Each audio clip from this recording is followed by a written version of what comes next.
right, hey everyone, welcome to Gratitude and Alchemy.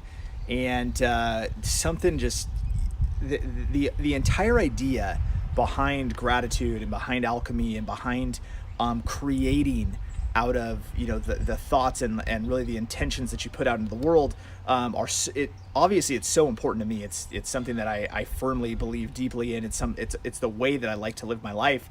I'm hoping I'm teaching my children to do the same thing. That's really a mission of mine. But something that just happened recently, I happened to come across this again. It crossed my path. A book called Built to Sell.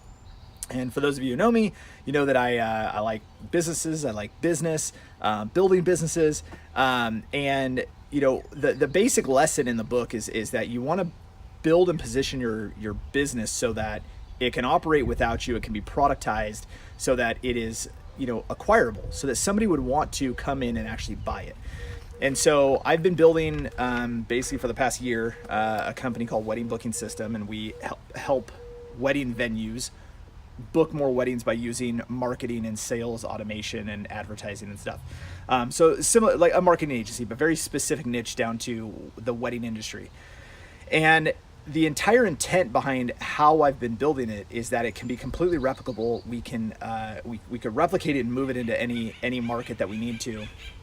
But built to sell, what's interesting is that when you get to a certain point, you look at your business and say, okay, great, here's what the revenue looks like, here's what the profit looks like. What could you potentially sell it for? And then so you take that and then you say, okay, well, if I were to run it for another 5 or 10 years, what would that look like? And so then comes in like some of these ideas about, well, what if we license, or what if we franchise and basically allow somebody else to do it, but we get paid because they're running it in their own market or whatever. Well, kind of with all these thoughts running through my mind, I get approached actually by 2 different people, literally in a 2-day window, and they both want to license my business for their country, the UK and Australia.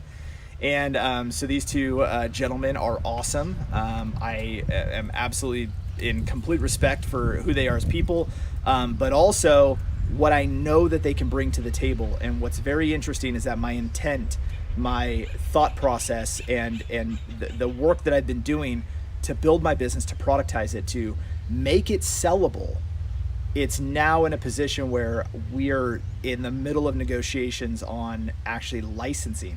So the way a license would work is I would basically get paid for them to have access to run my business, my brand in their country. And they would get our support, they'd get our processes, all of that stuff.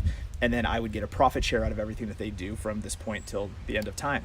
And it's a really cool, interesting scenario. I've never put myself in this position before, but I've always thought about it. And now that it's so funny, I picked up this book again the other day, Built to Sell, and I hadn't read it in years. And previously the things that I had done, I didn't use the philosophies in the book. This time I did. And what's really interesting is now I'm putting myself in a position where, not necessarily selling, looking to sell the business, but now I can replicate it and I can move it into a couple of the markets. So it's pretty cool. That's what I'm grateful for. It's been freaking awesome. And now, we're negotiating, we're talking about how we're going to make that happen. And I'm really excited for this. And so it's what I'm grateful for today. So share with me what's up with you. What are you grateful for? How are you changing your own life? How are you impacting the people around you? Leave a comment, share something with us to impact another person. And remember, every day, just be fucking grateful.